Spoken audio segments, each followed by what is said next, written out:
Baik, sebelum memasuki acara puncaknya teman-teman, sebelum memasuki acara berikutnya, kita akan menyaksikan video tata tertib webinar rules. Jadi untuk itu mohon dibantu untuk tim saya menampilkan dari video tata tertib.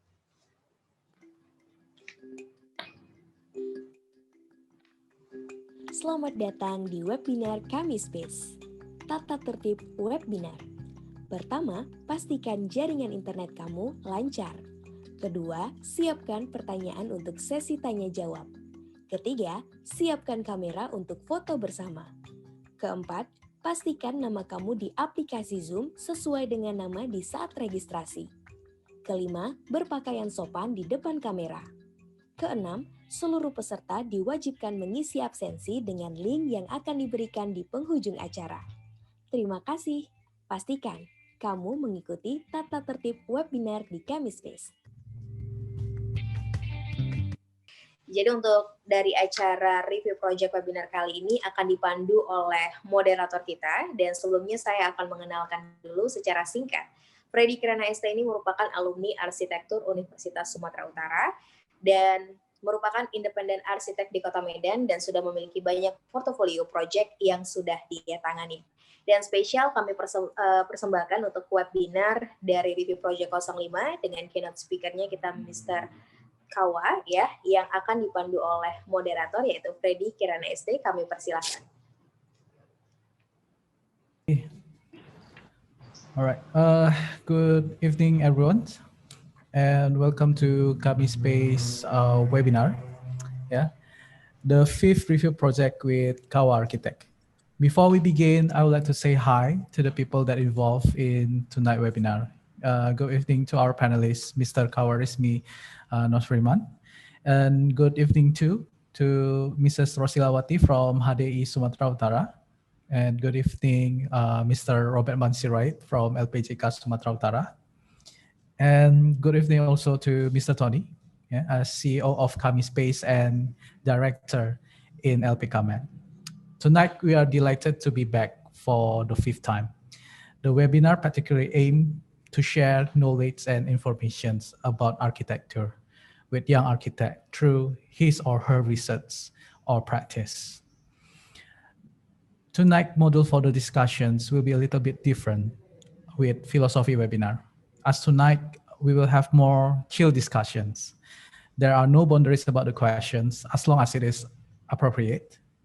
Attendants could ask anything from practice as an architect, the tips or tricks to start an architect firm, for example, to the idea or concepts that will be explained by Mr. Qhawa. So I'll share a little bit of his work. Yeah, I'll share my screen. Okay. Okay, as I think everyone could see my screen right now. Yeah, okay. So his portfolio is in the website, yeah, mdrxa.wordpress.com. I suggest that the attendant should check the portfolio, yeah, check the website for this MDRXA. There is a news here and architecture here. When you see the first page of the website, it just gonna give me the vibe of Jarque Ingles, Jarque Ingles feeling of the website like that, except that Mr. Qhawa actually using, using visual. If BIG using symbol, Mr. Qhawa using a visual here. It's very great. So another portfolio of Mr. Qhawa is the urban design. Yeah, he actually do a lot of urban designing. And what interesting for me is that he do a lot of research. As we know that as an architect, we rarely do a lot of research. I know some of my friends architect too, they do a lot of research too, and eventually they publish a book. Here, Mr. Qhawa also published his book, several books of his. Yes, about that. Without further delay, I will say hi to Mr. Qhawa. Hi, Qhawa. Hi, Freddy. Hello. Yes, how are you? Good to be here. Yes, your background is so black, but where are you right now? It's my home office. So basically, I Yeah. have a home office that is better equipped than the actual office, to be honest. Whoa. Okay. Could you tell us a bit more about yourself? Right. So I'm part-time. I do a lot of part-time work. So I would consider my practice actually not as a profession, but rather as a hobby. So I would consider Yeah. that doing architecture is a hobby. So it's sort of like a part-time. The same time, I teach in multiple private schools. I've been teaching for 7 years already. Okay. And I think I have some students coming from Medan, if not mistaken. Oh yeah. Yeah. Other than that, I run 3 practice with 3 different scope of work or interests per se, and also a father of 1. That's it. And the second one is coming like in 20 days. Oh Yeah. wow. So Okay. that's more or less who I am. Wow. Congratulations, Mr. Kawa, Oh, thank for you. your son. Okay. Shall we go down to your presentation? Sure.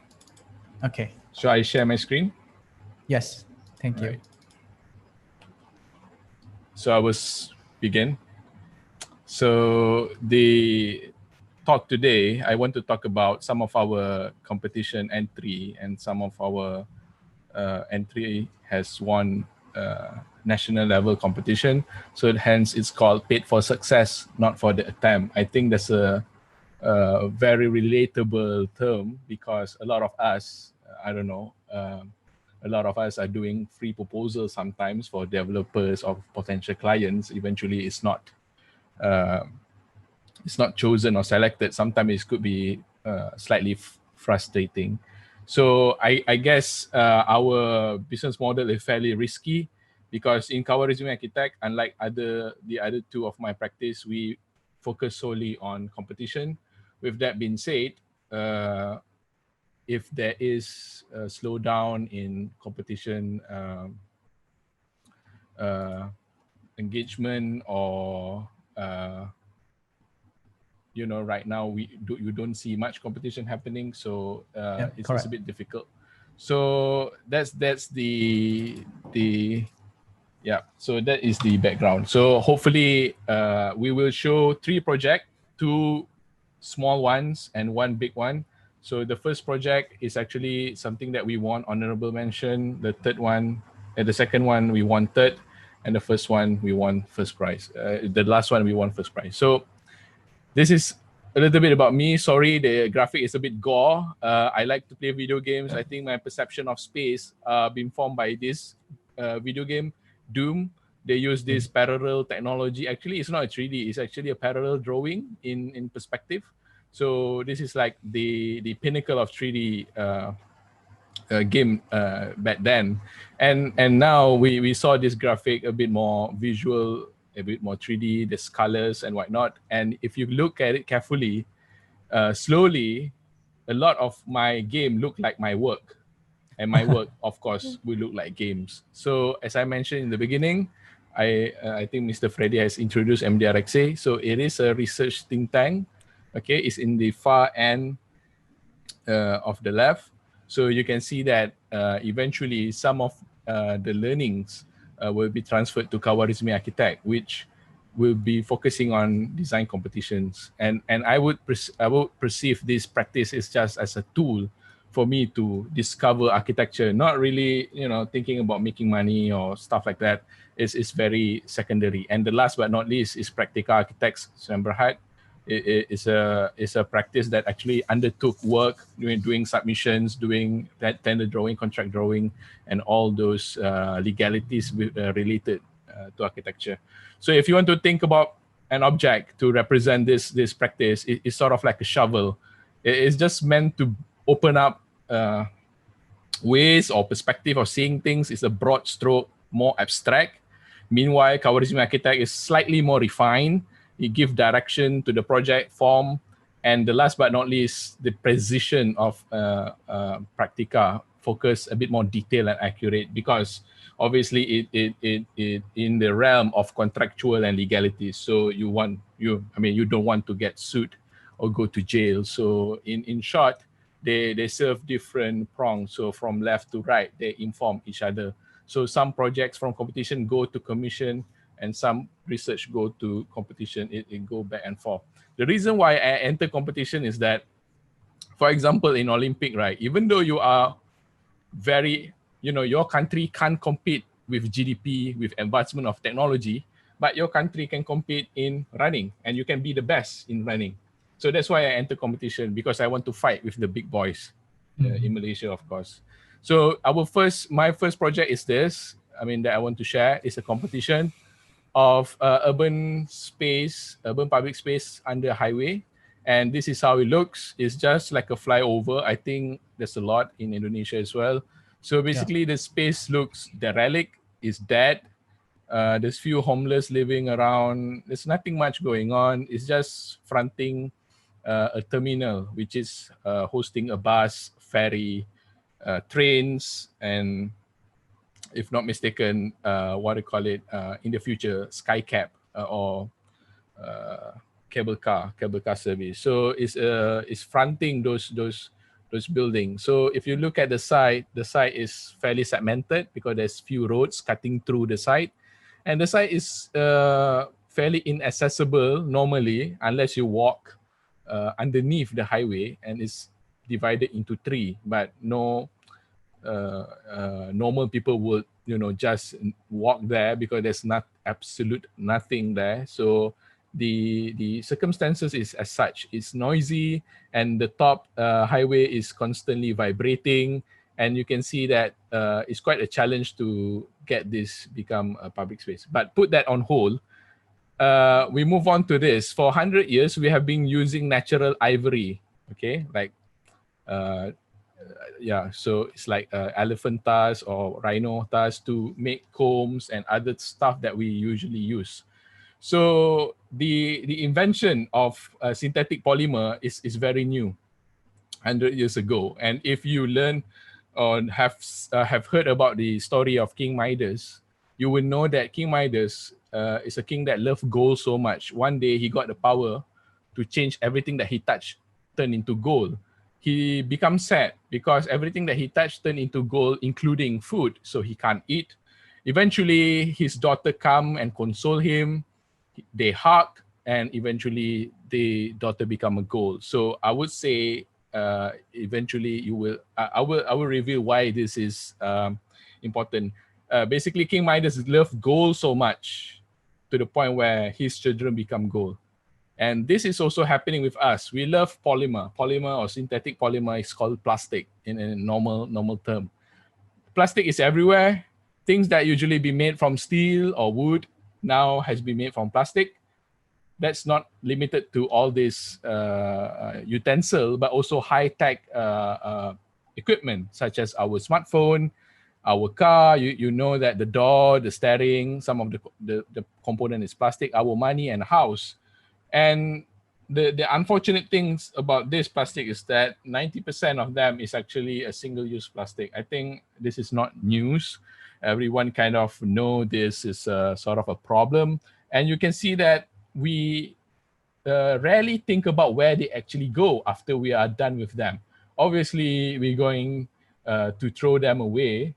So that must be, the sad part of the story, where eventually the plastic will go is to the water or marine life.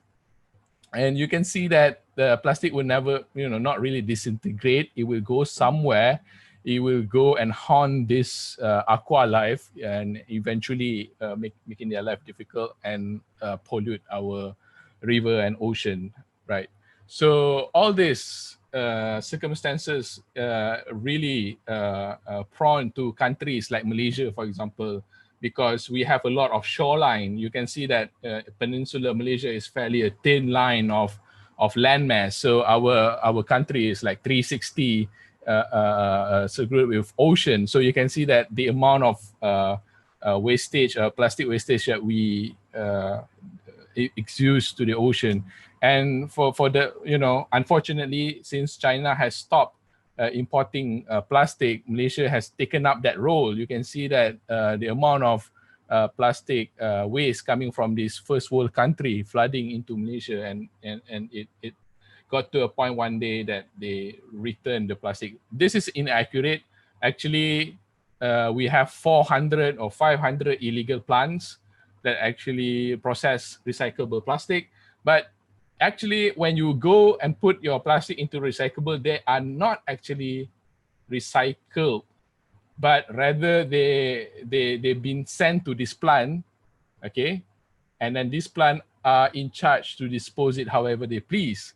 And the cheapest way of disposing them is two ways. First, stockpiling, which is the top photo. They don't do much. They lease a land, they stockpile everything, and then they run away. Second, they burn them. So there's only two strategy of recycling. You can see that this plastic waste coming from Australia and other countries. I think there's a documentary by Australian journalists coming here, looking at some of the plastic with Australian labelings and whatnot. So it's fairly normal. There's no actual recycling process because, to be honest, it's a hard job. It's not economically, I'm not saying it's not economically viable, but it's easier just to dump them on the land. So basically, you can see that domestically, Malaysia produce 1 million ton of domestic plastic, and we import more than 100% from abroad. So you can see the range of first world country that actually dump their garbage here. And 30% of those garbage will go or eventually end up in sea.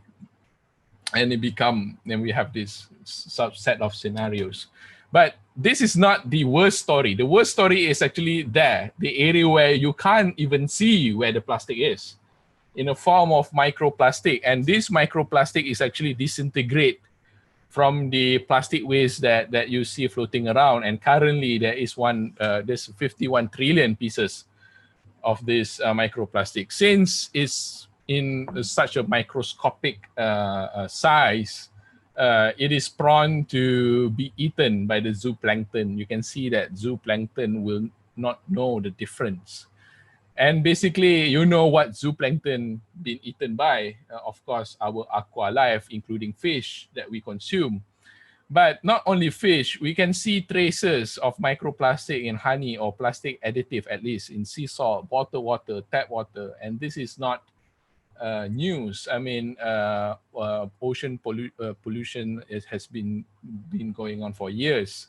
So just imagine in this day and age, how many plastic things that we have, to the point where almost 80% of our children actually has a trace of plastic additive. This brings back to the story of King Midas. We love plastic so much to the point where we would build everything from plastic. We try to, in the spirit of mass manufacturing, we try to make things cheaper. We try to make things more durable. We think plastic is a good option. It's a good material. Yes, of course, it has its good properties. To the point where our children has become plastic itself. So it's more or less a lesson that we need to learn from King Midas. The fact that if we love plastic so much, even our children or babies have turned into plastic. And the story doesn't end there. It gets worse because almost all adults has plastic additive. So worry not. It's already too late. I mean, it's already in your body. That's why the rise of this series of crucial or chronic disease is prevalent, like cancer or whatnot, because you have all this substance in your body running around. So it's in our food and whatnot. So what should we do with this? So I'm not thinking about only this particular space, but I'm talking about the area as a whole. The area is actually filled up with industrial area. So this is Seberang Perai. Seberang Perai is a town of the north of Malaysia. So I think there's a need for the people to speak out. What kind of program that do they like? What kind of program do they want for the space under the highway? So what we trying to do is we try to somehow design a simple, it's not really urban design, I would say. We just try to somehow design something very simple that they can be part of. And some of the parameter is that it has to be material coming from the site. With that being said, because it's an industrial area, this is the range of material that we think will be available.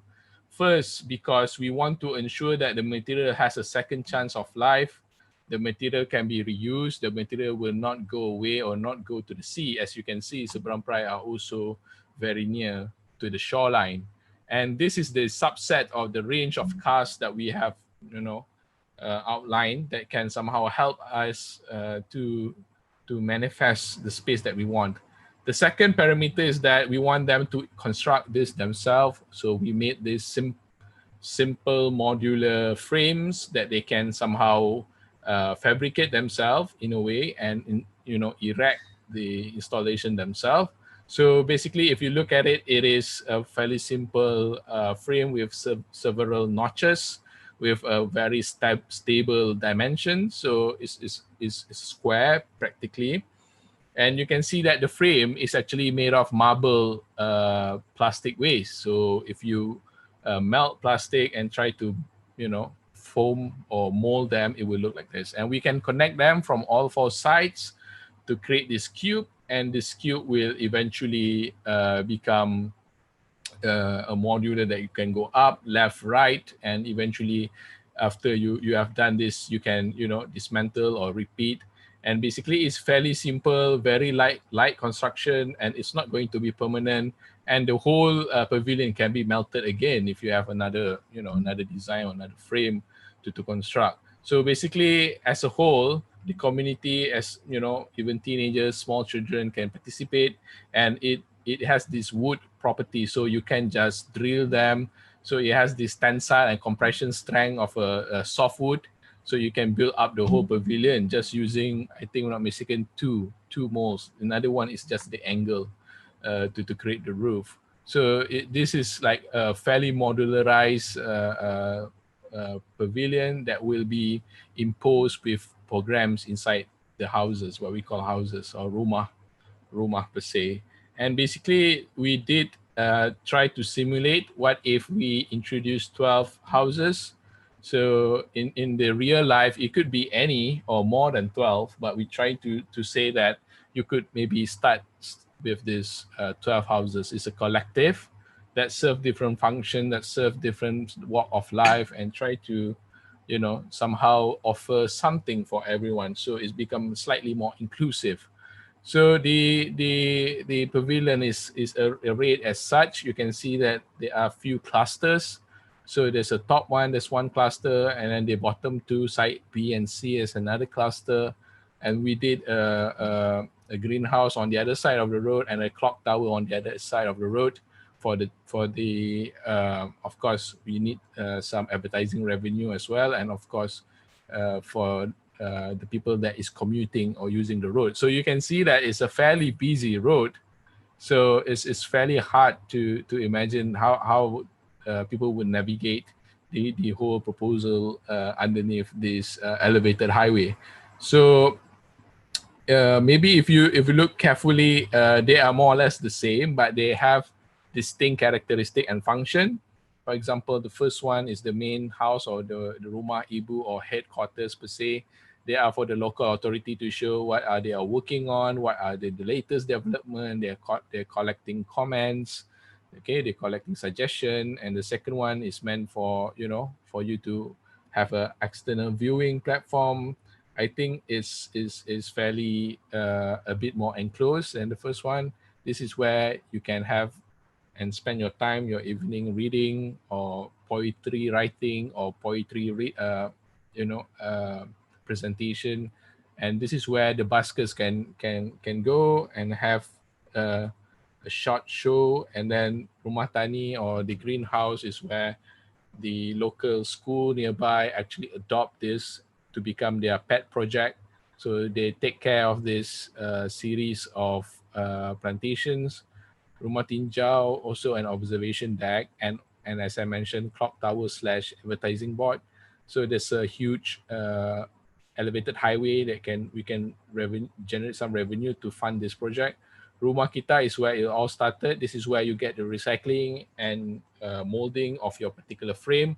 So this house can multiply other houses, make other houses bigger, longer, and more houses after that. And this is where for the cyclists, you can rent bicycle, you can pump your tires because there's commuters going to the transportation hub. This is where you can take shelter as motorists. Usually motorists take shelter underneath the elevated highway during rain. So we have some motorcycle parkings and then place to sit and some locker to store their helmets. So during raining time, they can put their stuff there and then start walking around to the other houses. This is where it's a mobile house for food truck or maybe welfare or mobile police station. So it's fairly flexible. It's sort of like a skin that try to become like a pop-up kiosk, stuff like that, to offer some retail experience. House of Laughter of Rumah Tower is where you have fun. There's a lot of outdoor games. There's an organ, table tennis, dart, and small skate ramp. So it's for the youth to enjoy. And last but not least is the art house, Rumah Seni, where the photography, calligraphy, painting are celebrated. And this is all the benefit, hopefully, new democratic space, improved service delivery, pride and sense of belonging. And of course, the first photo is where you can go to the island, Penang Island, using a ferry. So, but at the end of the day, if you look at it carefully, this is not, the actual or the real positive or benefit of this. Of course, what we want to tackle is actually the issue of plastic. And if you look at the amount of plastic that we actually consume in this particular project, we are able to somehow contribute in solving those problems. Just be reminded that this project is meant to be just a small urban intervention underneath a highway. But of course, in terms of in the outlook of the whole domestic plastic waste, instead of 30% goes into the sea, what we can do is that in this particular project alone, we will consume 4% of the total plastic waste, domestic plastic waste. So just imagine if the project is slightly larger, slightly, you have a bit more serious endorsement, money behind it, it could be a lot larger. So in this particular project, it will require 40,000 tons of plastic. So 12 houses is more than physical house. Is actually a new lease of life. Like, honestly, almost 99% of this is made of recyclable plastic, the frame that I shown you, and it's a redemption of Bo. Bo is the name of the highway, and of course, mankind. That is project number 1, and we won honorable mention, unfortunately, even though I give a fiery speech during the presentation. Project number 2 is, you are living in the condominium or apartment. You can see that actually your window is actually like a telescope in a submarine, because, you will look at your window and then you will close them with curtain and you will sit inside. So actually all of us living in submarine. So your window is actually a pleasure machine. It's the only place where you get some pleasure out of your house. You can look outside, have a nice view from top.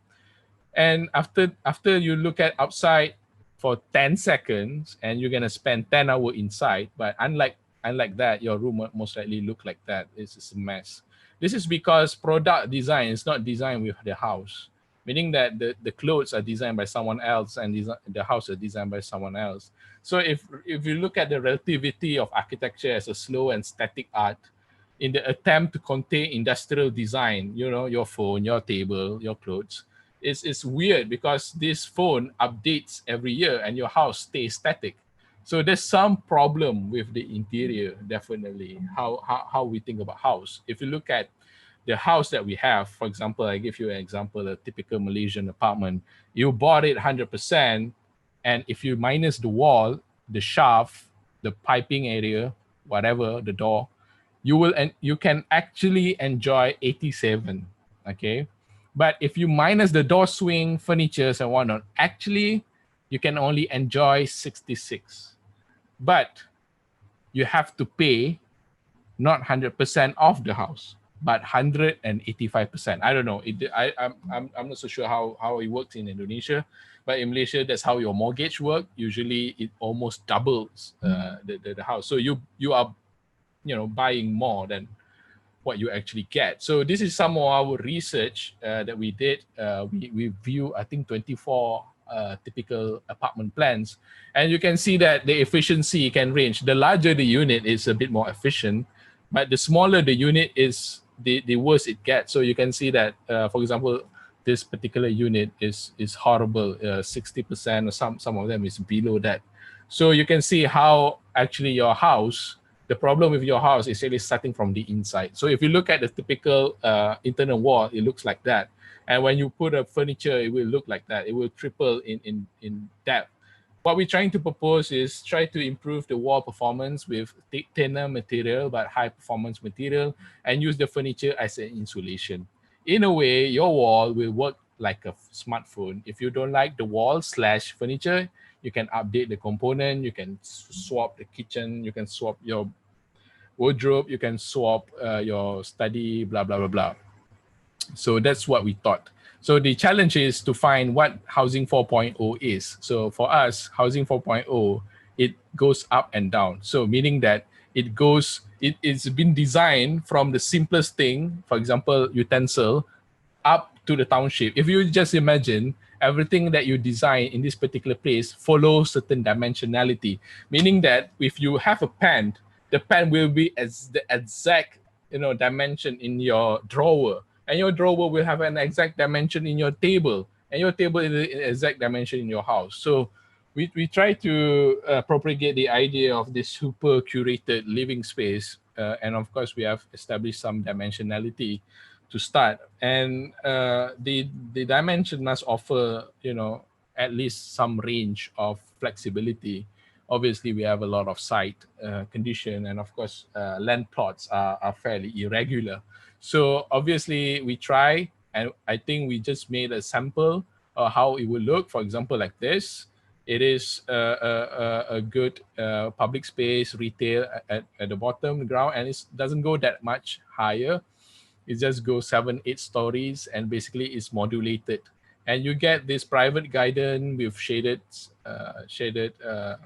from the sun, because they are self-shading geometry. Somehow you can see the shadow is casted on the wall itself, and ensuring the balcony to be cool 24 hours. So basically, we try to see how can we imbue walls/furniture together. So we have this some framework for the furniture maker to modulate. So basically, we are selling the patterns for them to actually use and then be part of the house. So basically, this modulation, this framework is actually designed to fit the house exactly. And there is an infinite possibility what you can do. And basically, it's a simple drag and drop. So you have this house. This house is a bit irregular because we want to ensure lighting and ventilation requirement as per Malaysian building law is comply. That's why it looks like that. And a full unit could look like this. So you can have your bedroom change if you want. If you a golden age and your son left the house and you want a bigger bedroom for yourself, it's possible. Or you can swap some of the module to your son's house if they are starting a new family, they don't have much money. Because if you buy from this particular township, you can swap. So if you're a first home buyer, you will log into this, credential, and basically they will ask you to choose your unit. So they want to confirm which unit do you want, which unit you bought. And if you don't have the time, you can just choose from the template. And basically after that, you can go through the template, okay? And then there will be a range of modules to choose. So you can see now it's trying to fill up sector S, and now they are thinking about, should I put an ironing board there, or it should be just like a open bookshelf or close or with door bookshelf. It's up to them. So they can just click one sector at a time and try to configure their house themselves. Of course, it could be anything. It could be a bachelor pad, it could be an Airbnb host, it can be an artist heaven, a bit more open plan for students, for startup, for 2-generation family. It has this versatility, and at all time it will comply with the Malaysian building law.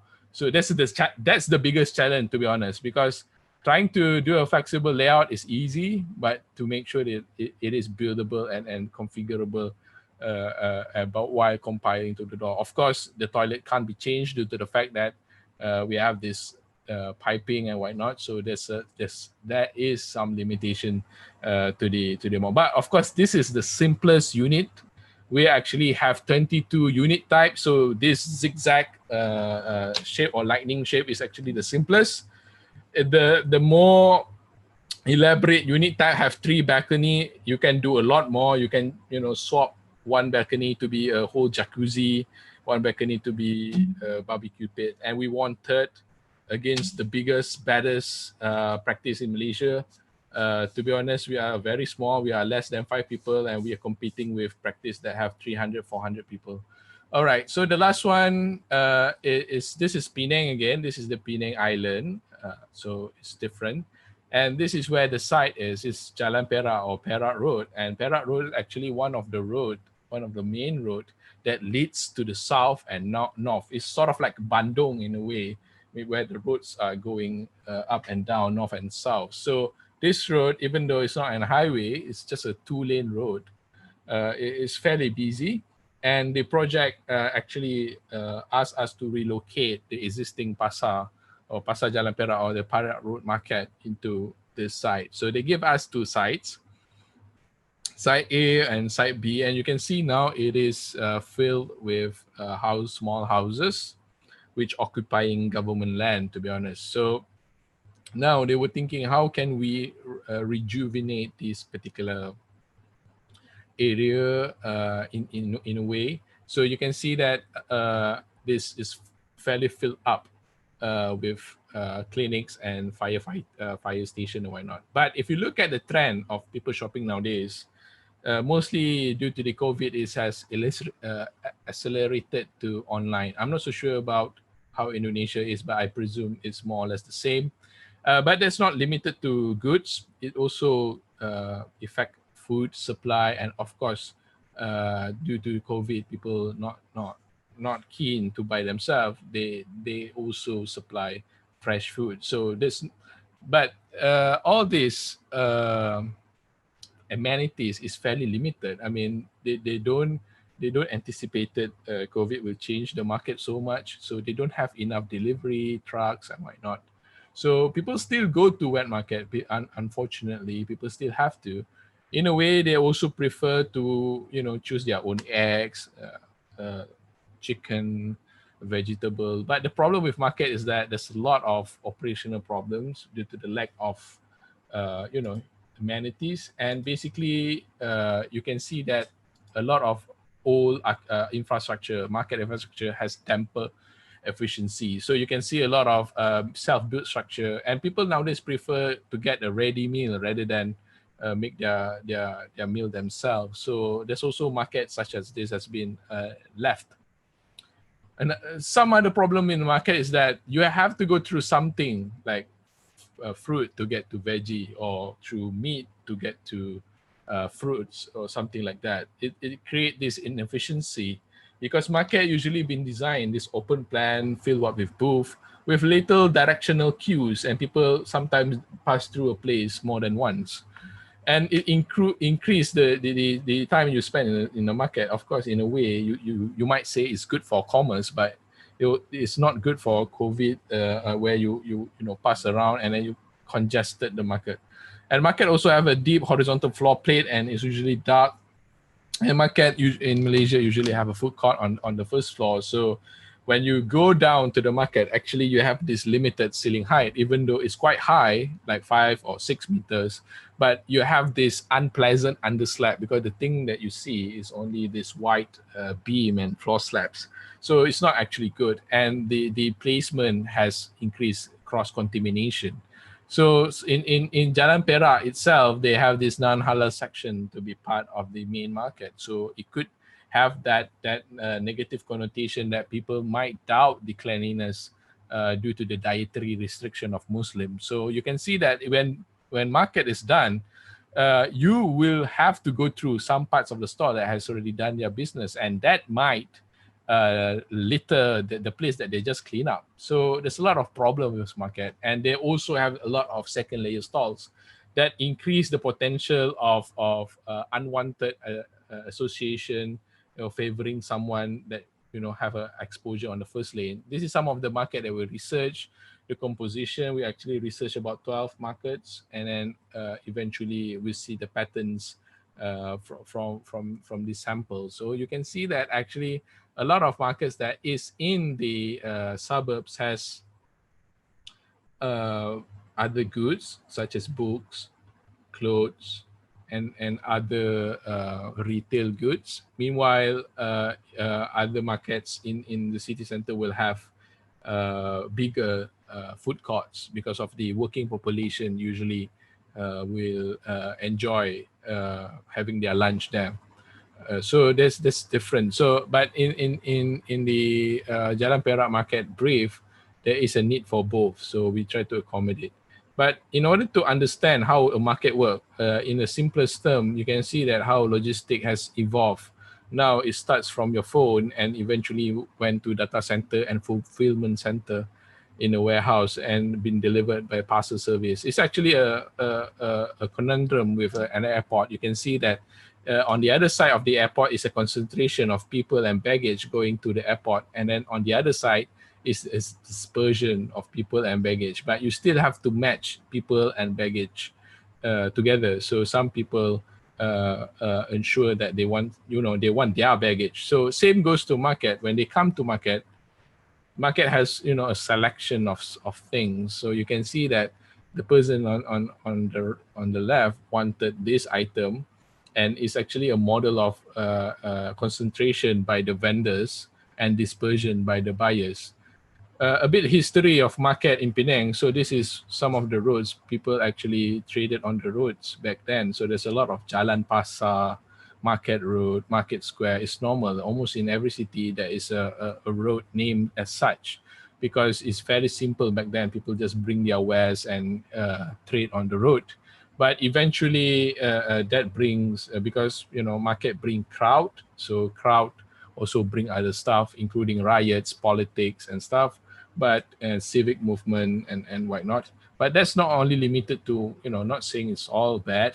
Okay, we have a lot of religious ceremony passing through Market Road is fairly normal, because that's where people actually is, the crowd is. So it's fairly celebratory. So it's all about having a good time. Eventually, they built this simple shed market so people can enjoy their trading inside a building, a simple shed. But unfortunately, there's still a lot of vendors actually spill over outside the shed. But the road now has had different function. Previously, it just meant for people to connect from one part of the city to the other. As the introduction of vehicles, motorized vehicles or motorcar or car, you could say that. So there's a need to move away from a market. So you can't open a market on the road because it's meant for something else now. So it's all about private mobility, okay, cars and whatnot. So they have to build a more permanent structure.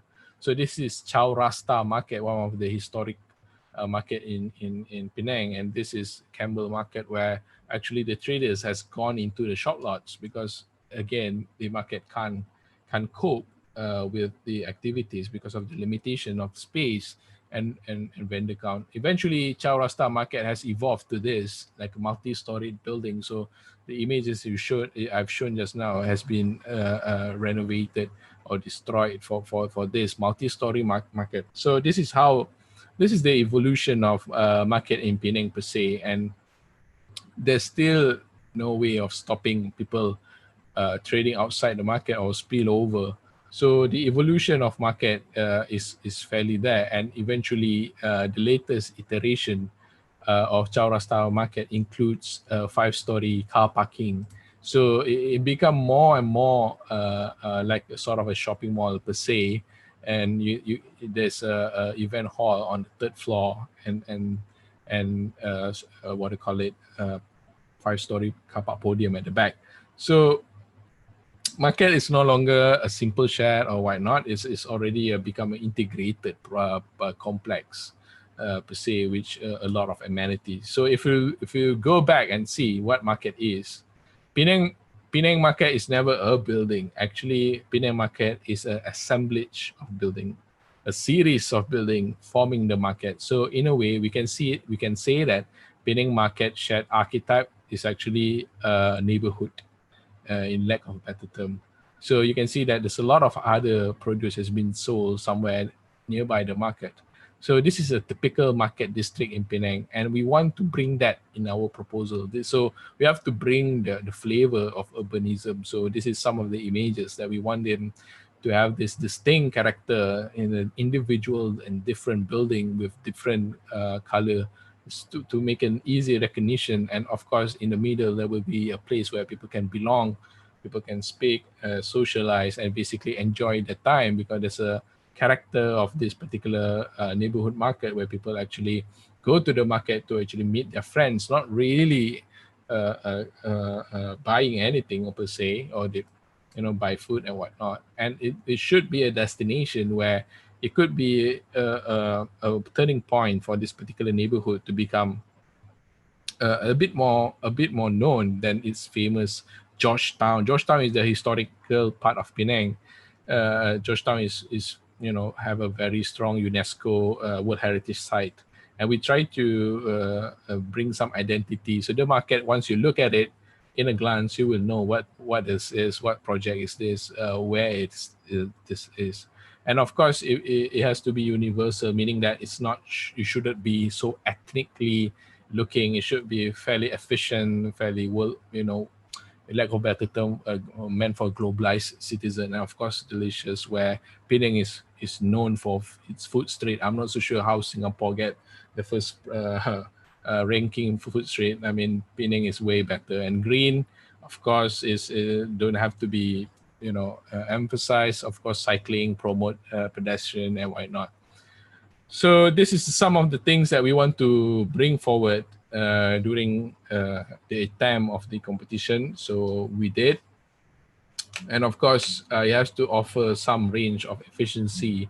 So we are actually comparing this particular building with an airport. So it's no longer operating like a normal market, but it will be conducted in such a way that it become a logistical behemoth. It has to be a logistic oriented building. It's no longer the romanticism of market and whatnot, because let's truth be told, market is actually a logistic building. So the market is been raised up. So we designed the market in a one whole plate, okay, and we raise up because this particular neighborhood do experience flood. So we want to ensure this is the only flood-proof market. I mean, not the only. I mean, we try to create a new model of market for Penang. So first of all, we said it has to be flood-proof because all other Penang market is actually on the ground floor. And the idea was, if you have a dirty market floor, how can you trade the day after? Because the day after the flood, usually, a lot of household has have the need to replenish their supplies and whatnot. So it's fairly important to ensure that the market is independent from the ground and allow the water to pass through underneath. And of course, we have several ways that you can go in a series of roads or boulevards that we design, and basically you can navigate around this town, this small town, this market district. And basically you can enjoy yourself because you have the options. If you don't want the seafood, you don't have to go through seafood. If you're a vegan, for example, you don't have to go through the meat section. If you're a Muslim, you can skip past the non-halal section. So it gives that sense of democratization or selection of what you can and what you can enjoy and what you can skip.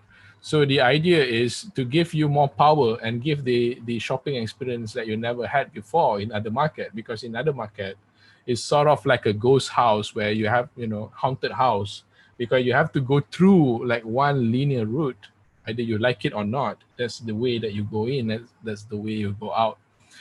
unlike this market, we try to offer something new, something that even the online experience can't provide. We have in the middle there we have a courtyard, and then flanking it in the orange is actually a community hall. So our focus is these three: operational, culture, and social and enrichment, and of course, resiliency. It could be part of the attempt for people to be safe during flood. So this is sort of a safe point because we have the fire and rescue station just nearby. So actually, the market also have this helipad is DCA. DCA is the governing body of flying aircraft in Malaysia. So DCA approved airpad, so you can have rescue mission and whatnot. It could be a base where if there is a flood disaster, you can mitigate the rescue effort from this particular town, small district. So this is how the market looks like. There's a huge ramp in the middle, a huge ramp trying to go up, and then you'll be fronted with the courtyard, and then from the courtyard you can navigate yourself through the clock tower. You can see where you are. The clock tower is there for navigational purposes.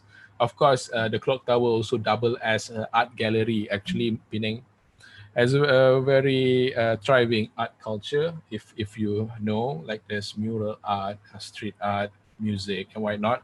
So we try to bring some of that. And of course, we have a ring road, elevated ring road on the second floor where the market is. So if you have to drop off somebody, you can do that, or you go with e-hailing services like Grab or Uber. You can drop off on top. Some of the features, it is a designed as an urban fabric. It has second layer street, has this array of public sphere space. You can enter the market in multiple various ways. And of course, we have this prominent clock tower to give some sense of identity of this particular market.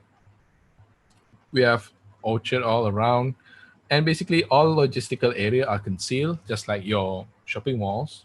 In a way, it have some learnings from that. You have separate access for logistic, and then you have direct delivery, meaning that lorry will never cross path with customer's car or visitor's car. And basically, there's a lot of alternative usage. In the front, it's actually a multi-use pavilion, which it could be for tourist bus to park as they bring this series of tourists as part of the attraction. Because the problem with market is that it's only meant for the early morning or early afternoon, and then after that it's fairly useless, or underutilized. So we try to bring in some or tourism activities so it could prolong the use of the market. The problem is that you have this huge square footage, and then you did nothing during the evening. And of course, in the middle, what we're trying to do, we're trying to have a space for event, for example, concert, or even festivities or annual dinner, stuff like that. And of course, there is a component where it could be used to navigate disaster. So it could be a place where you deploy boats to rescue people that actually, people that is stuck in their house to be housed or temporarily housed in the community hall as part of the disaster mitigation efforts. And it's on the market is on a single floor. Of course, it makes your shopping experience easier. And individual market share is designed specifically for the produce that they are hosting. So for example, your seafood will require slightly less lower temperature. So the market will have thicker insulation to insulate from the hot sun and such and stuff like that, ensuring the best optimum qualities that the produce need.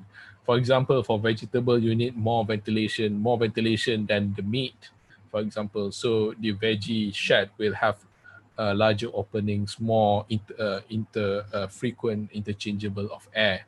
So the fact that they're able to be customized, unlike normal market, which we have one huge roof for everything, it causes all this undesirable effect. The floor is always wet, and then the smell is not good because the ventilation is not enough. The floor is always wet because of the seepage and drainage is not enough. So we try to custom made and tailor made each particular area or shed per se, and then there's few parts of it on top as a urban farm as a means of education, and the plaza also can be deployed as temporary shelter if there is an emergency, if the army or national defense deploy tents to rescue people from the flood or other disaster. So this whole market, you can see that obviously the market is not just a place where you can sell or buy. It's more than that. Is so much more than that, and we want them to celebrate this as part of their neighbor per se. So they come here, and then this is where they meet. Because to be honest, if you look at the images I shown you just now, you wouldn't see any open space. So this is the last ditch effort for us to give some open space back to them. So there is a picnic park there in between the shed. So in any space in between the market shed will be used as a public open space, and we try to make it inviting as possible. And of course, if you look at the plan, this is the ground floor plan. You can see we have the concealed logistic base in the middle, which you can see that nobody, actually a lot of market have peripheral logistic. So you can see what is unloading, what is loading and whatnot. We try to conceal them totally 100%. So you can't, as a patron, as a customer, you wouldn't see that. And the rest of the space is meant for car parking. Obviously, Malaysia has this very stringent law in terms of how many parking you need. So that's how much you need, almost 400 bays. And on the first floor is where the retail is. We make the retail as a circle, a rotunda to be exact, in order for them to have a good experience. So there's no stall in the second layer. So every store, every retail is on the first layer, and internally we have this a portion of a courtyard that actually continue the floor up. And you can see that in the middle there, the logistic core is still there. So the logistical core has this double volume, so that you have ample headroom, and of course for the space to be desirable. It's not just like a logistical bad and gloomy logistical core.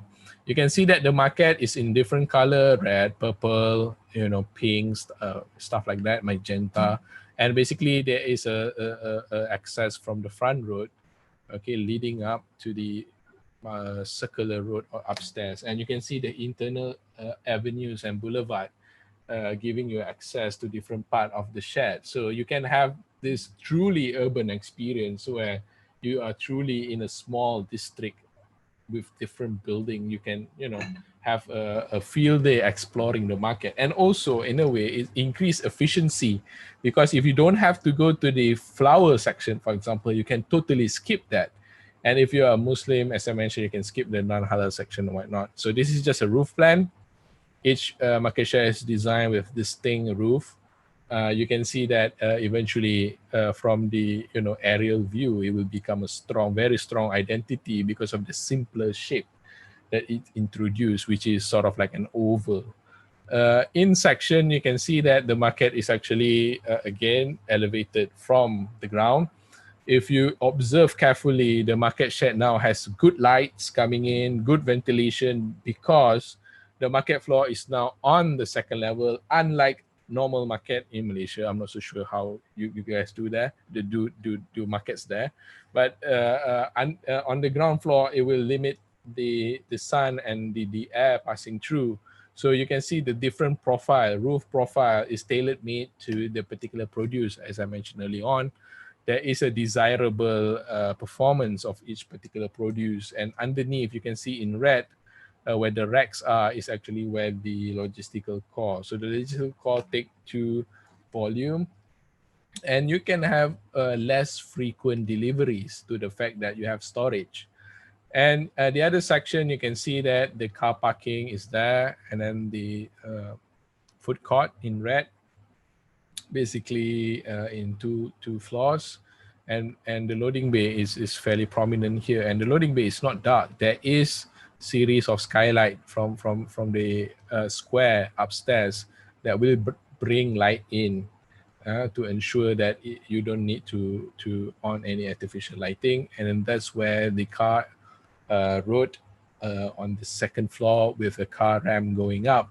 So you can see that the market, even though it's on the second floor, we try to make it feel grounded by having some level of vehicular access. So this is the jury. This is national level competition. I presented there alone with other competitors that have a more experienced, more established office. You can see Veritas, for example, is our PAM president's office. If you don't know, the previous president of PAM is actually one of the Veritas directors. So we are really competing with the best in Malaysia per se. And actually we won. Even though we are a small office, super small to be honest, and we did due to the fact that the overwhelming inputs that we gave of what the market could be, we presented. So this is PAM, current PAM presidents. This is the politicians basically of that particular area. So this is member of parliament. In red shirt is the member of parliament of this particular area. And then this is the head of state or Ketua Menteri. And in blue is the mayor of the town. So they are all part of the, I think it's contributed to the mayor, to be honest, because the mayor is actually an architect. Is a member of PAM. So he one of the jury panel truly appreciate the idea. After that, we need to ensure that this idea could be accepted. We have met the public. It's fairly daunting because we have to run it in 3 languages in true Malaysian way. I have my ex-student there talking Hokkien, and I myself was explaining in Bahasa Malaysia and of course English. So there's an array of people you can see. Some of them don't speak 1 or 2. Some of them speak Hokkien only.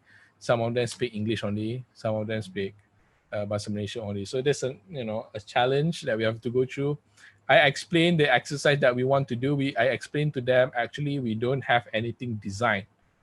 Okay, to be honest, I lied. I mean, of course, the competition, we already designed something. But for the sake of getting their honest feedback, we say we don't have anything designed, and we like you to tell us what you want to design. So we establish 4 stations for exercise. We divide them into 4 groups. So you can see 1, 2, 3, and 4. And this exercise are designed visually, not orally or not verbally or written. It's a bit more interactive, so they can discuss and somehow argue and think about what they want, for their market, and then try to vote and give some ideas of what the market could be. In the process, we have the help of local authority. We are so thankful to the local council. They are sending 20-something officers to be part of this experiment. We try to make it very simple, light exercise, so they are not too, bogged down with details. For example, we ask them to make their own mood board in order to get their dream market. So not much, if you ask them, you want a modern market, you want a, high-tech market, it's quite daunting. It's quite hard to get a actual feedback. So if we just put some photos, some color palettes, which one would they like, and they will discuss and decide as a collective. And this is the facility tab, which have facilities written on the magnet, and try to see which facility would they rank number 1, which is utmost priority, and which priority they will rank number 6, which is if you don't have it, it's still fine. And the last station, which is the alternative layout station, we actually ask them to design the market for us. Obviously, we want them to be participative, and of course, we use the help of Lego. And in our office, there's a bunch of them, and we try to use color codes in order to demarcate programs, and we try to somehow allow them to establish their own market. We put some rules. For example, the road, the boulevard, the avenues is still there because we want them to design sort of a city. So this is some of the results, and you can see that they give different connotations, but in a way, it helped us to form the actual and final design. Obviously, the mayor are happy with our engagement. We have some politicians come down and to be with the people. And since then, we have altered our proposal. One of the biggest change is the change of site from site B to site A. So this is the new layout per se. So you can see that the logistical core has been buffed up from 8 bays to 12, and then we have a larger car park area. Obviously, you can see the priority of Malaysians. We love our cars, definitely. So we have this huge array of entrance points. You can see the east lobby in the front, and then the west lobby at the back. And of course, in this particular case, we provide all ramp, staircase, elevator, escalator, lift. Everything is being provided, and they can be there's an array of it. So if you are stopping by such some secondary lobby, you might not have all the options, but if you go to some of the main lobby, you will have all. And we have the car ramp to go up on the second floor, and the logistical core also have integration with delivery apps such as GrabFood, Foodpanda, Honestbee, and whatnot. And all this wholesaling activity will happen here. So large buying will not happen on the market floor on the second floor. It will happen here. And we have a garbage house in front. The garbage house is actually underneath the staircase. So in the front, we have the staircase mount, which you will see after this. So you can see that it's fairly efficient. The logistical core, I think normal market only 1 or 2. And at the back, there is a temple. We actually have to relocate 6 temples, and we combine the 4 of them into one building. So there's 4 sites. And we can actually close that road for festivities like Hungry Ghost Festival and whatnot. And then we'll still have this alternative route. So there is also flexibility in terms of circulation. And on the first floor is still retail and food court, but we have changed the shape of the rotunda to be a little bit more efficient. So they are also served by the logistical lift from and ramp from the logistical core in the middle. And of course, you can go through this particular floor in this particular means. There's abundance of options. Retail will be on that particular side, and then you have some large unit for kindergarten, tuition centers, music class. We bring in more service-oriented business, because service-oriented business asks you to be outside rather than selling books and clothes, because you can buy everything as such in your phone. So there's no point of doing that. So the market floor, the second floor is where the market is. We still have the plaza in the middle. But if you look at the road, we have reduced the road circumference. So it's no longer 360 around the market plaza, but rather just one part. But we have make it a bit more robust. We have designed it as such that it looks like an airport rather than a market. So we have a five lane road. Imagine that. And then that is an island where you can sort of a departure arrival island, which you can depart from your car or go into your car.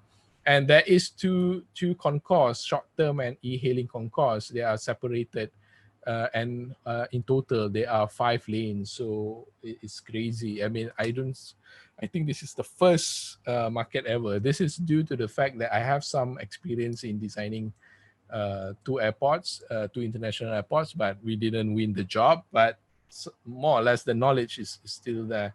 And you can see in the front, there is this mount, a series of staircase and ramp, actually providing an alternative entrance. And of course, the logistical route, which is covered from the public. So you will never see a single trolley being shoved by, because it's all on the back lane. And this is where the public will go. The main boulevards of the particular market and some of the secondary street. So as an overall, you can see that the market is designed to further segregate in order to ensure that no cross-contamination. So plant-based market is on this side, animal-based market on that side. So you can see that vegan, for example, will not have to smell the smell of meat that might make them vomit. they can just go to the plant site, and of course non-halal is also one of the sheds, and they can just pass by that and don't have to go through it. And you can see that the market shed again have the similar idea of the original competition proposal, but the configuration and the space has been enlarged due to the fact that the feedback by the people wants a larger stall, so we try to accommodate that. And of course, an array of public space, community hall, the plaza, surau, the children's playground, and of course the city gallery. So it's full on market, a market, and of course a public space as well. As a visitor, whichever you came in using bicycle or with stroller or with Grab e-hailing service, or you Grab food service, you will have a ton of new experience. Every time you go here, you can discover something new. Now, let's walk through the market. This is the last portion of the presentation. And basically, we're just going to start with the entrance. So as I mentioned, as you walk through Jalan Perak and you turn left, you will, you start to see the market in this particular mound, sort of a series of staircase and ramp.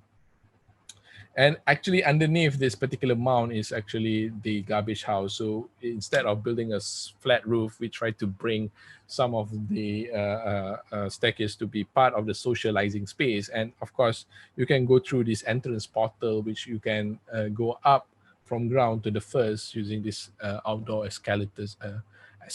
So of course, you see that people use this space as a plaza, as a point of socializing. If you use the escalator, you can go straight and then you are on the retail portion of the building, which is on the first.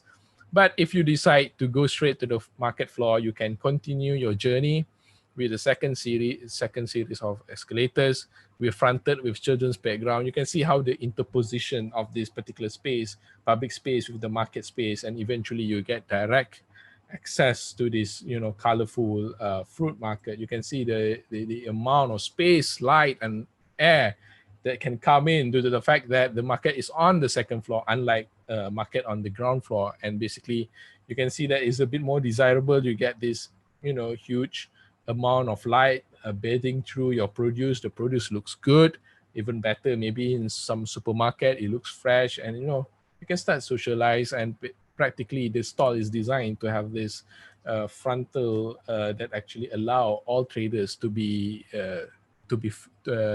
have a fair and equal opportunity for the product to be showcased. The seafood market, you can see, is fairly modularized again, as I mentioned, but the stall has been specifically designed for that particular produce, and of course the whole shed as a whole. This is the non-halal section. Again, is fairly unique due to the fact that there is a profile on the roof. So the roof gives character, the color of the building gives character. You instantly recognize where you are. And eventually the grocery part, which is slightly open, okay, to two sides at least. And this is where the drop-off area is. There is a 5-lane drop-off. If you want to go there, you can go up in this particular ramp, and eventually you will reach the second floor. The second floor, you have these two options, either e-hailing or drop-off. This is the 3 lanes for drop-off and another 2 lane there for e-hailing. So you can see that even though it's a bit busy, but eventually you can get a lot of people getting off, loading and unloading their purchase of the day. So it's fairly oriented for this urban lifestyle. Eventually, it could be turned into a drive-through service in this particular time of COVID and whatnot. Bicycle facilities, showers, bicycle locker and whatnot is also provided. Some space in between the market. You can see that the market is fairly open. The idea is to take out the circulatory aspect of a market to be outdoors, so they can have improved circulation and also drying capacity. And the hall can be extended to the plaza. If some of the activity in the hall is not enough, you can bring some of the activity out. So bringing a new dimension of this market. What can we do with this space during the evening? Now the market has become sort of a backdrop to this particular social event. Okay, you can have sports, for example, or maybe on the weekend, you know, you can go a little bit more radical, or for youth event. Okay, for example, like an EDM rock concert or music festival and whatnot. You can go crazy. You can build up stages because there's a road on the second floor. You can bring this with lorry and install, and you can have this concert for the weekend or two nights or something. Give the market, the market becomes sort of like a background or backdrop to your concert. And you know, maybe some of the vendors is not enough. We can bring alternative vendors. So we have that flexibility. The key point is flexibility of bringing more people in, more people to share or sell their produce. The idea was to give opportunity for people to thrive economically, socially, and of course, try to create some level of a sense of belonging where they can just, you know, sit around in the plaza if there is no event under this shaded series of shaded trees. Is free.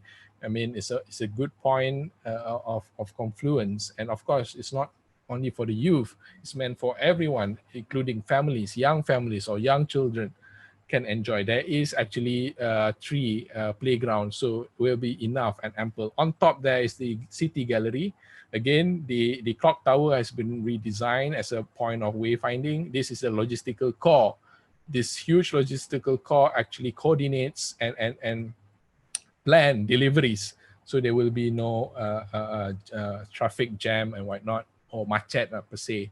So Balai logistical core will coordinate with lorry and delivery, and then the garbage house there just beside that. So you can see there's no loading and unloading happening on the side of the market. Everything happened right in the heart, in the center of the market. As a whole, you can see the market is not a new addition. The market tried to continue some of the urban scale, some of the small houses. So if you build one whole building, it will look so huge. But we try to chop it down to multiple buildings that can somehow give you an urban experience, even though on the second floor. At the back, you can see there's the collective temple is, you know, created a pond around the temple with a festivity square in front of it. And as a total complex, even though the market took a huge amount of site, eventually it replaced a lot of those lost urban space, which originally there before the small houses taken over the site.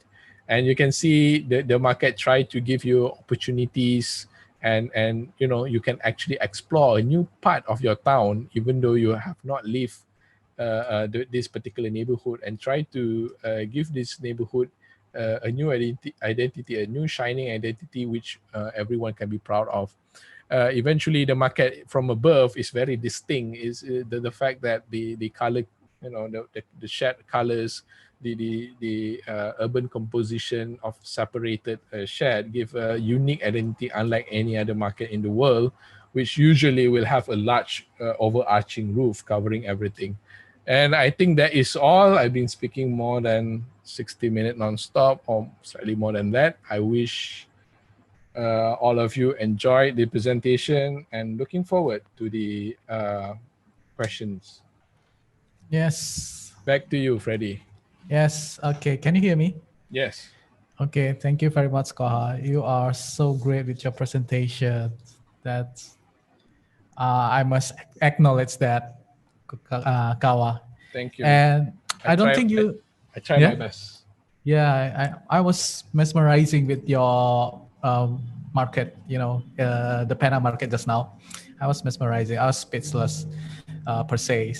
But what I think that you do not have small office. I think you have effective office, you know, with a small, you know, with a small power, but you did a lot of bigger project, like massive project like that. I Right. think you do not have a small office, but That's a nice way to put it, I think. but yeah, we recognize there is some level of positive in being small, but of course in a larger project we also find some difficulties. Yeah, right. Yeah, correct. And I love how you approach people when you are designing something, like for example the market, you actually approach the vendor, you actually approach the people who actually working or open their stall in the market, and you are quite and you know, interactive with the peoples. It's rarely to see architect to do that kind of stuff, you know, to be Yeah. honest with you. Okay, shall we go on to the Q&A session? Sure.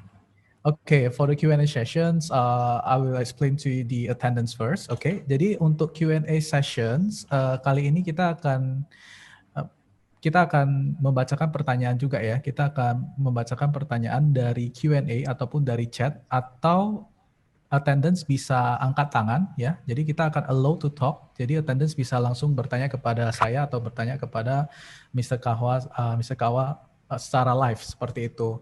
Nah, nanti kita juga akan memberikan reward sebesar 50K ya, 50K IDR OVO untuk 2 pertanyaan yang akan kita pilih. Panitia akan memilih 2 pertanyaan menurut kita menarik, dan kita akan pilih 2 attendance dari pertanyaan yang menarik tersebut untuk diberikan OVO. Nanti akan dihubungi Riri ya untuk pertanyaan yang menarik itu. Oke, baiklah, kita akan masuk ke Q&A sessions. Kawa, are you ready? Yep, go ahead. Okay. I see there is Ariel Aritonang actually raising hand in the middle of your presentations. I'll try to allow him to talk. If 5 seconds he didn't talk at all, and then we continue to the Q&A chat like that.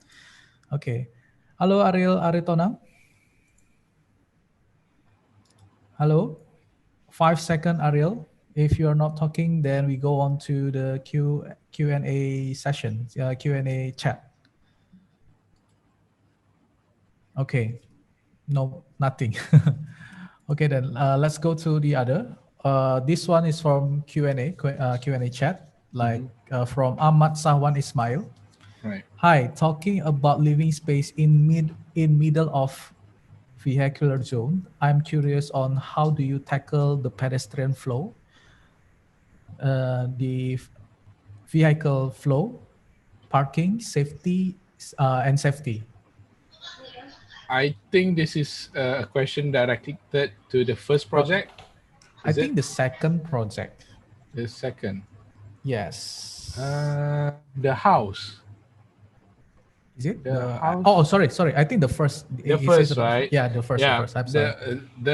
The space is, to be honest, as I mentioned early on, has no natural public traffic or pedestrian traffic. So in our proposal, to be frank with you, we are not trying to address the site at all. If you look at how we approach it, we said that we have a problem with plastic, and we try to bring in some modulation for them to build their own pavilion. So with that being said, it's fairly obvious the pavilion doesn't have to be underneath there. It could be built or transported in other place, but because of the constraint of that particular competition, we sort of have to demonstrate how can the frame be used underneath that.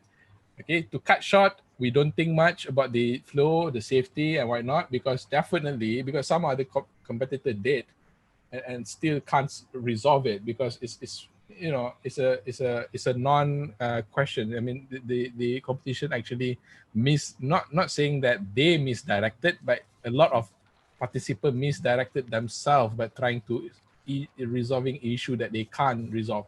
Because the road needs to be open, it's a busy road. So that's the answer. Frankly, we did not address that. We're just focusing on the modulation and resolving the plastic issue. Yep. Okay. I hope that answer, yeah, Ahmad. Okay, next. I'm so sorry to disappoint you, Ahmad. I also wish I have the answer. So sorry. Yeah, it's fine. Okay, then let's go to Anissa here. Anissa, I will allow you to talk. Hello. Hello. Yes. I'm Sasha. Hi. Yes, Okay. Go ahead, Anissa. Based on those 3 projects, I assume you are so merged with a socioculture. So, how do you deal with those varied users? I mean, how do you put your focus if some things are collided. What is your main focus? Thank you. I think the simplest way of approaching a project is actually to be an actor. You have your own reality. I mean, for me, for example, my reality is office, university, PAM, or association, all this, my students, my staff and whatnot. So when you design a market, you need to change your reality. Your reality now as a market vendors is how do I get my goods up? How do I clean my things? How do I sell? So if you look at the market per se, another reason that actually I did not disclose in the presentation is that the way that market association works or how they bundle or unionize themselves is by produce. So in a market, there will be an association based on produce, meaning that association of fruit seller of Pasar Perak, association of meat seller. So they bundle up by association. So another reason is that the shed is individualized, is for them to have some political control. When this shed gonna be open, when is our cleaning schedule, because they are already unionized in that particular order in terms of produce. So the idea is you have to become an actor, you have to become them. You have to become one of them. Try. I mean, you can be a vendor if you want, but if you don't want to do that, the alternative is to understand their realities. So that's how I deal with them. When I trying to deal with the vendors, as I mentioned just now, I didn't say, "Hey, I design a market. Okay, now I present it to you, and you have to like it." I lied to them. I said to them, "I have designed nothing. I need you to tell me what to design." So in that psyche, they will feel very empowered. They're actually very delighted, because early on the sentiment was fairly negative. They were saying that, hey, we don't want your new market. We want to stay in the old market. We don't want these new things, whatnot. But actually, as the event goes through, they realize that, oh, actually, you want to listen to us. That's the first time an architect actually go down and talk to them. Okay, Yeah. a little bit background of the project. Actually, the market has been tried to be revived or to be designed twice before us. So there are actually two rounds of design and engagement but the engagement is more like we talk, you listen. So that kind of approach give them a connotation that they have no power. So the third time, which is us, we give them the whole say, and eventually, as I shown to you, we have revised our design 6 times. So that's it. Yes. Okay, Anissa, answer your question already? Okay, got You got it. answer? Okay. Okay, Thank you thank you very much, so much. Anissa. Okay. Yes, about the social culture. I will it's interesting. Okay, we go on to the next questions. Jessica. Jessica, hello. Yeah, hi. Hi, Hi. Freddie. Hi, Jessica. How are you? Hi. I'm good. Thanks for the chance to talk to Mr. Kawa. Yes, Hello. go ahead.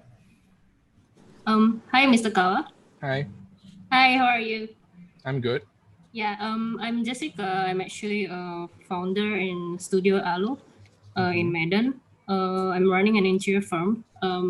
It's really such an interesting presentation, and I really enjoy how you're aware on sustainable design, reuse materials, and research how to implement plastic and in space, and also look at those wasted space that people don't really focus at because there's no money in it, such as the first project like your highway project. Mm, so I actually have 3 questions for each of your projects. All right. It's actually very interesting. It's not to interrogate, but rather like a sense of I don't know, add value to my research, because I'm also researching all about this sustainable and how can it do with the future of architecture and interior.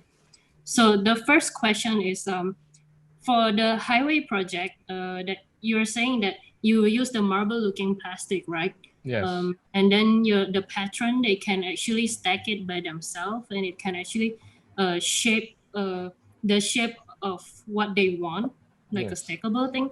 And also I saw that you actually propose like a plant of vegetation inside. Mm-hmm.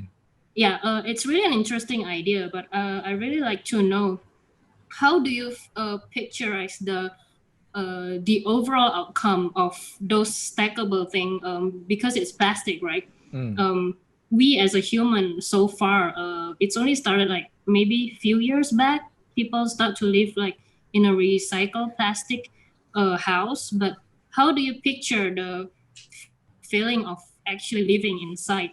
um, yeah, and it's under the highway. I mean, Mm-hmm. it's really such a nice one, but I just want to know more about Sure.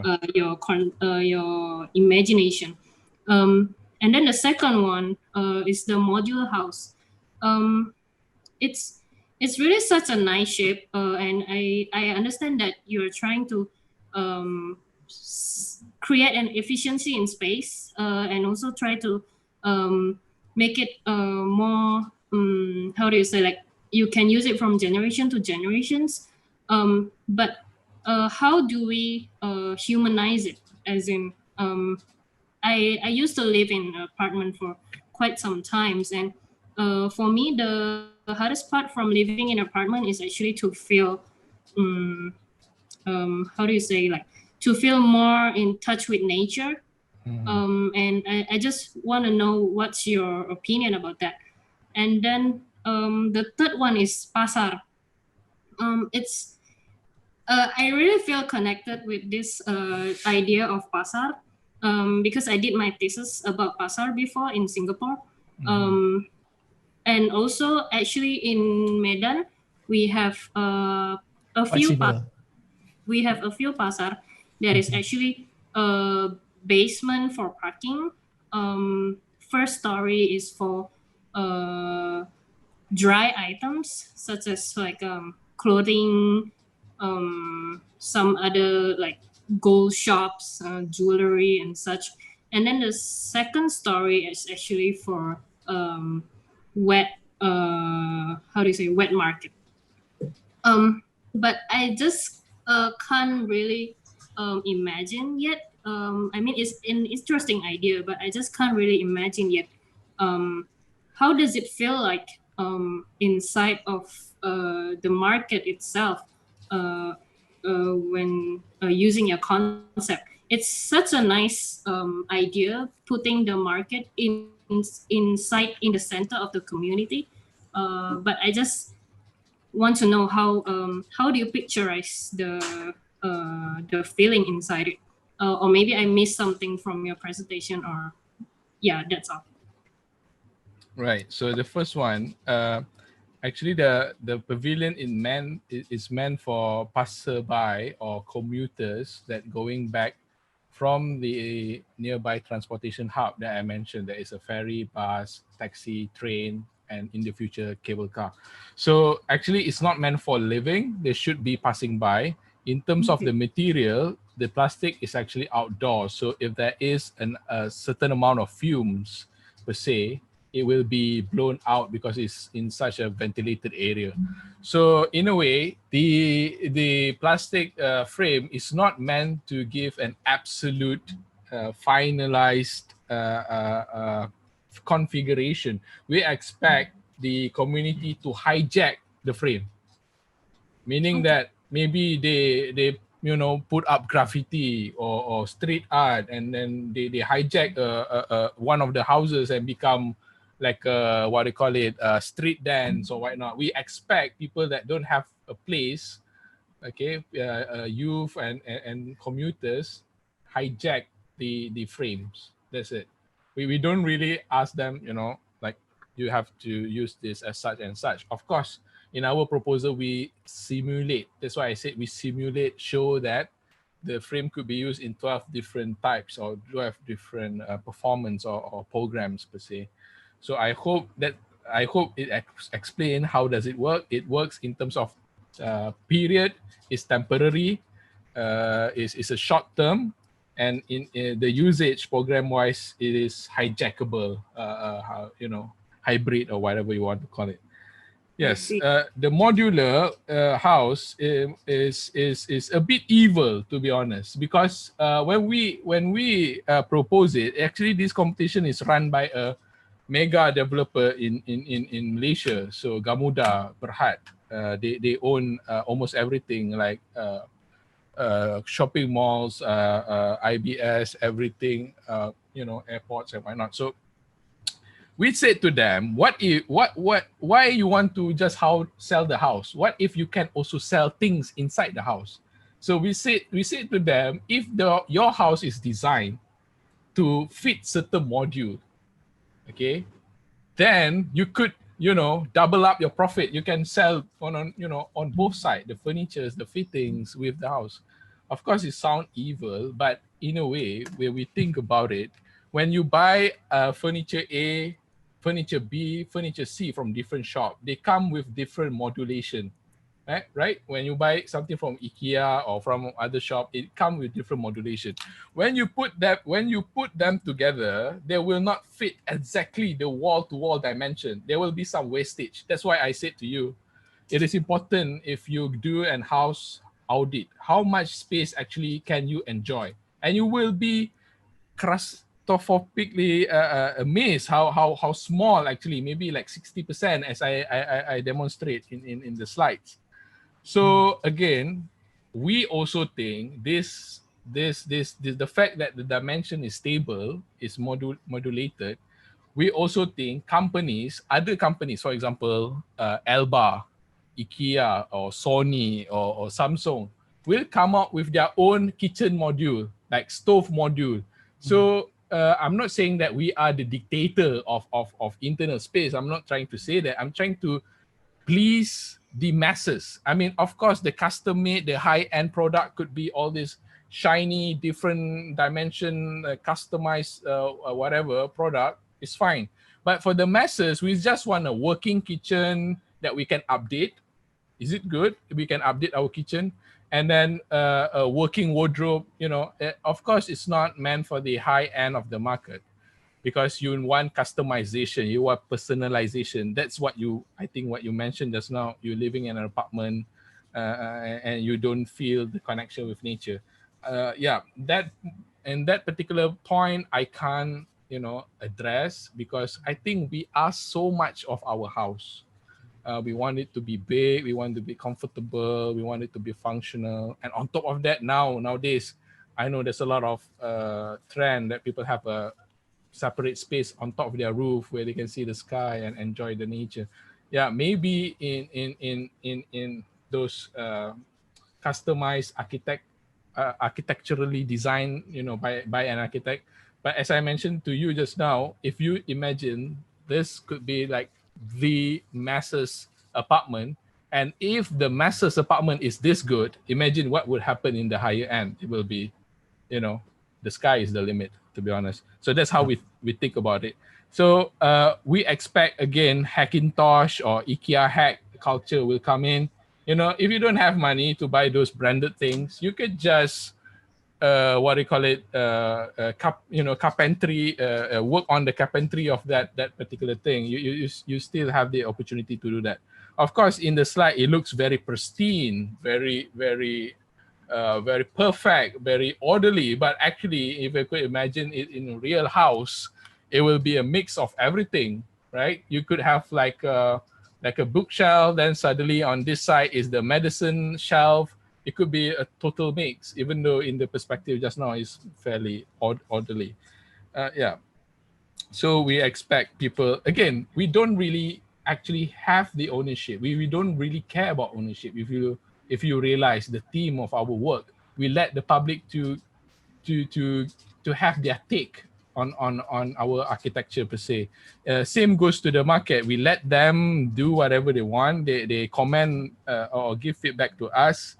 The experience, yes, the experience is a big question mark. I mean, the project maybe I don't know, maybe completed or in the process of getting it built, maybe 6 years has passed, and then we can walk there together and see how it feels. But until then, I can't say. But the fact that it gives you the curiosity or the idea of the unknown, is already perfect. I mean, the fact that the architecture that we show actually have some sense of mystery, some level of undiscovered territory is already good enough for me. I mean, market is one of the typical typology that you have seen everywhere. Every city has a market. The fact that you can't actually imagine what it will happen in this particular market is, I take it as a compliment, even though you might not trying to compliment the design, but I will take it as such anyway. So hopefully in 6 years, you can count down here and we can walk together and see how the market looks like. Yeah, okay, sure. Thanks a lot, Kawa, for the information. All the best. That will be great. Okay, we go on to the next questions. The next question is from Balkis in the Q&A chat. Balkis saying, during the design process, do you ever consider local identity for your project? Because as we know, in order to show local identity, it's quite hard. And if you do, then how you do it? I think identity is some of the things that is, I think we all can be can agree it is intangible qualities. The problem with identity is that it changed. So if you try to design the identity of the people of today, which is people on their phone and whatnot, it could be very different. The interior doesn't mean that much. I mean, you can just have a blank, like white walls, white floor, white ceiling, and then, you know, because their space is in that 6-7 inch screen. So that identity might not be the identity of the future. The future might be slightly different when you have your chip already inside your brain. So why do you have to see a screen? Because it could be feedback directly to you. But I understand the question. Maybe the question is all about identity of a particular culture or a bit more tangible qualities of an identity, like the tropical identity of the large roof, of the ventilated space. Yes, but how do I say it? My sphere or my head frame or my thinking space is this.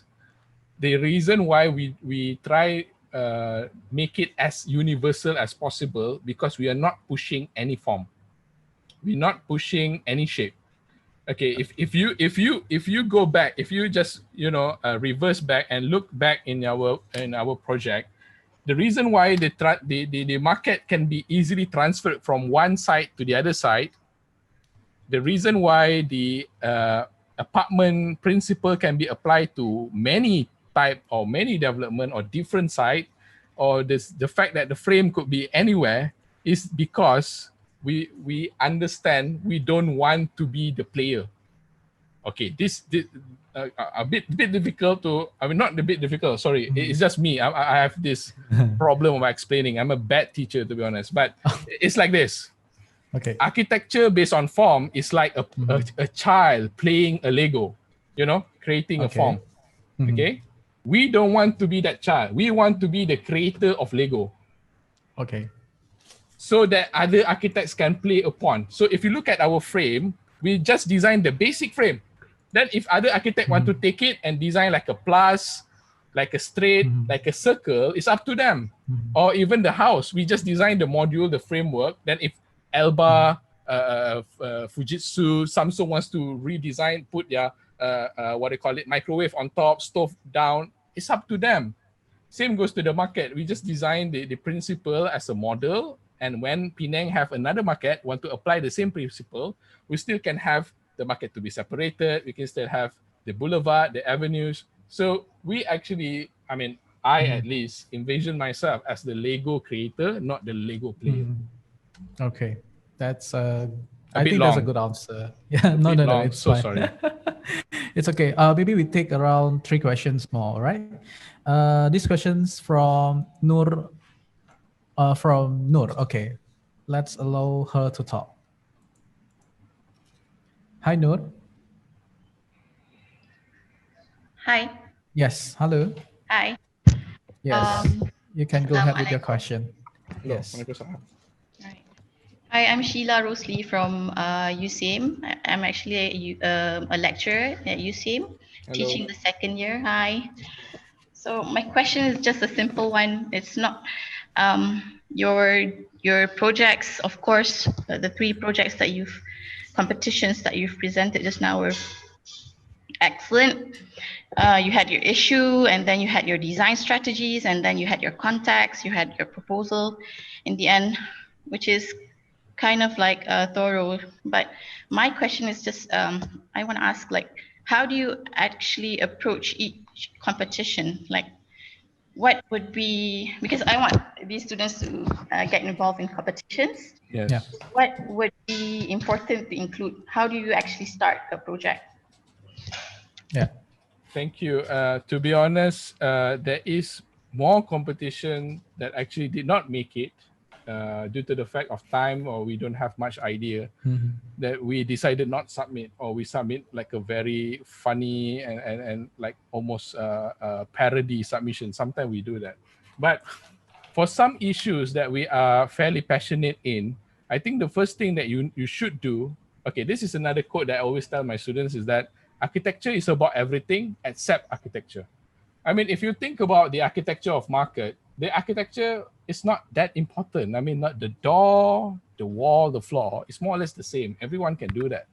But Right. the thinking behind how the market should perform, how the market should behave, the character of the market is the part that where it needs a bit more input. And obviously, learning about door walls and windows will not help you.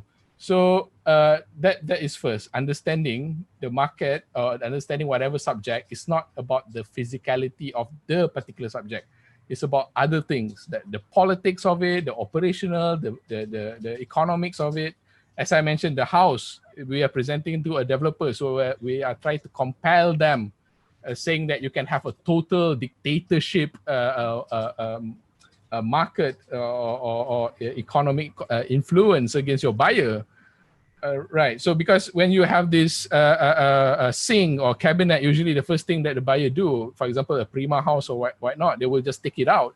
So why don't you ask them so that they don't waste the initial cabinetry or plumbing fittings? But beside that, actually, the most important thing is to ensure that you make your position clear. That is another thing that people don't realize. Usually, sometimes when they do competition, for example, a house, they design the house, the urban space. They design the urban space, which is okay for a start, but you did not declare your position. Position means where you are. Are you on the left or are you on the right? Meaning that, for example, in terms of the first project, our position is that the plastic issue is out of hand, because plastic were importing from all these first world country or whatnot. So we're thinking we as a citizen should do something about that. Of course, it's not in the policy or governmental level. We try to do in the grassroots level. In the second one, our position is that everything has to be in the same language. I mean, if you look at Muji, right? Muji tried to do that actually. They say clothes, cloth, bed linen, stationery, bookcase. They try to modulate. If you seen the work by Shiriguban, I think, not mistaken, Muji House, the shelf and whatnot is modulated from their range of products. So the idea was a total curation of space with zero or minimal wastage per se. So you get the optimized space that you bought. Just like, obviously Japan has a very expensive real estate market. And the last one, our position is that market is not a romantic place. It's actually a logistical. So logistical buildings, just like airports. A lot of people think, when they think about airports, they think about memories. They think about family. They think about farewell. But that is not what make an airport an airport. An airport become an airport because of the logistical things that you don't see. So so that is the biggest stake. If you have a position in something, you have a strong opinion, a strong feeling, try to express them in competition. Right. I think that's the great. best. That's the best way to get your idea tested. Is it going to be accepted or is it not accepted? Not good enough. Okay. I think it's a good advice for students to join the competitions, Miss Noor. I think you agree with me, right? Yes, surely. Okay. Sorry, just a couple more questions, short ones. Okay, As for go ahead. graphics, I see in your presentation you include a lot of infographics. How do you normally, what applications do you use? Sorry to ask. I just want the students to, because they are here in the audience, so Right. want them to learn and observe. And also, what would be the advice you'd give to the students? What would be important to ensure that the proposal is noticed? And if you can put it in just 5 words, would be fine. Okay. Thank you so much. The first one, I told Freddie yesterday, I'm a dinosaur. I did not use Bing. So I will try to learn online during this MCO. I just use the normal stuff. I don't even use CAD. I use Vectorworks, SketchUp, V-Ray, Lumion. So that's the range. I don't know. To be honest, I felt that myself is fairly limited in terms of that. So I will just try to brush up everything on Photoshop per se. So I mean nothing much. Just like cooking, we use the same ingredient, onion, stuff like that. So how do you mix the salt and onion? The second one, how to get noticed. Make your project clear and simple. Okay. Because when you design a market, it's so complex, right? But when you do it in an oval, in a circle, it's simple. So people look at it. Oh, okay. It's an oval. So that's how you get noticed. Yeah. All right. Okay. Okay, thank you so much, Kawa, for answering my questions. Alhamdulillah. Thank you, Noor. All right. Assalamualaikum. Salam.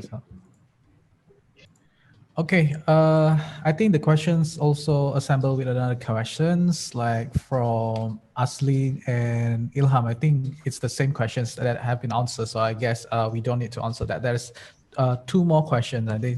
I think from Rayhan and Arikasuma. I think that's 2 is the last questions. Let's discuss it one by one, shall we, Kawa?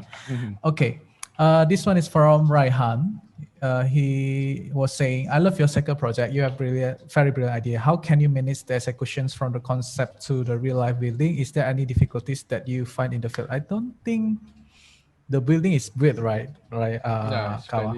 fairly optimized, fairly rationalized. Yeah. So I think the difficulty is just one thing: people.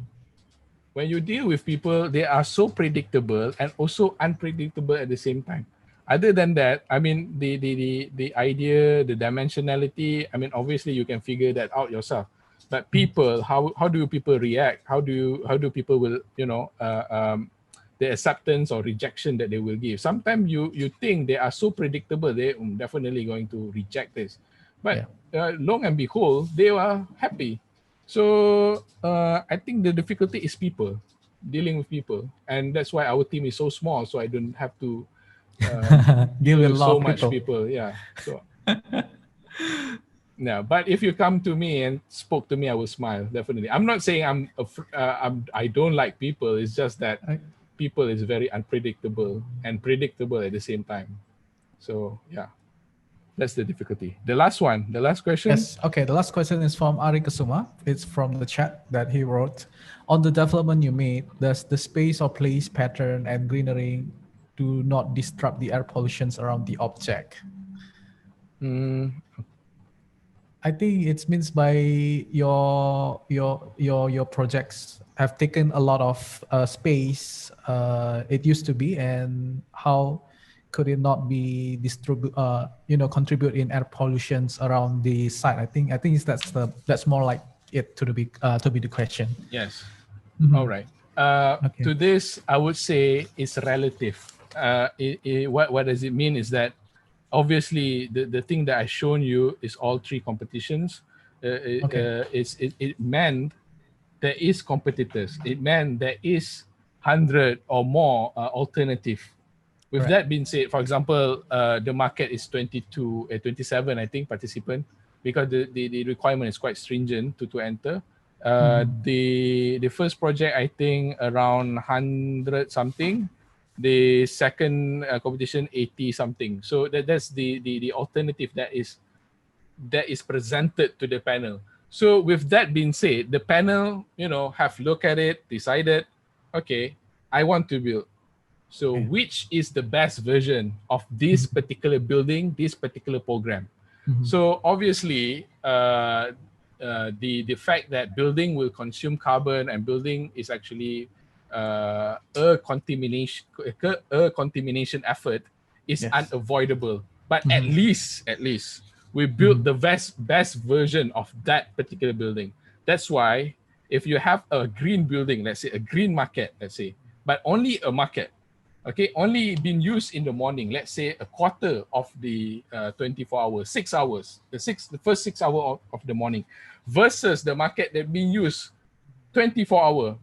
Okay, even though maybe it's not that green, a bit more power consuming, but if you calculate the usage per carbon of that particular two buildings, I can bet you not the building that on the second part, which been used 4 times more all around the clock, will have a better carbon footprint, even though it's not a green building per se. So that's why we have introduced all these futsal court to run up to 4 a.m. Badminton courts, they can play on the plaza, and of course, as I showed in the video, concerts and whatnot to happen at night. Of course, we can only hope, and eventually the numbers add up. Yeah, we can only hope. I mean, everything is a guesstimate, to be honest. Okay, I guess that's conclude all the questions and the answer. Thank you, Kawa, for the Q&A sessions and your sharing sessions. Yeah. So right now, I will have to choose from all of these discussions the best two. Okay, there is Anissa, who is actually talking about social culture. And then there is Jessica. A lot of her question is about sustainability and how can Kawa actually picture it. And then a lot of questions about humanize the design. And then from Balkis, it's about identity. The fourth is from Nur, about submitting competitions and initiate design process in order for students to contribute in competitions. And then there is Rehan about difficulty of the projects. And then the last one is from Ari Kusuma about carbon footprint. Yeah, I guess from these questions that we could choose, we will choose Jessica. Yeah, Jessica as the first winner, and then the second winner we will choose Nur for her questions about submitting competitions and initiate design process. Okay, congratulations, Jessica and Nur. We will contact you through your social media, or you could actually contact us so we could reward you with the OFO. Okay, I think that's it for our sessions. Kawa, thank you very much, Kawa, for your time. No problem. Yes, we are very honored to actually invite you. And there is actually, if you could see, there's a lot of curate questions that I wrote. All right. Okay. If you could see, there is 5 to 4 questions. 4 pages, 4 or 5 pages. Yeah. I wrote a lot of questions in order to ask you, but we don't have so much time. Maybe the questions I could email you, and then we could share it with the audience when they got their certificate or what so. Oke, then thank you, Kawa. Oke, terima kasih ya kepada para attendants yang sudah mendengarkan kita ya. Terima kasih juga Mr. Kawa for your time. We really appreciate it.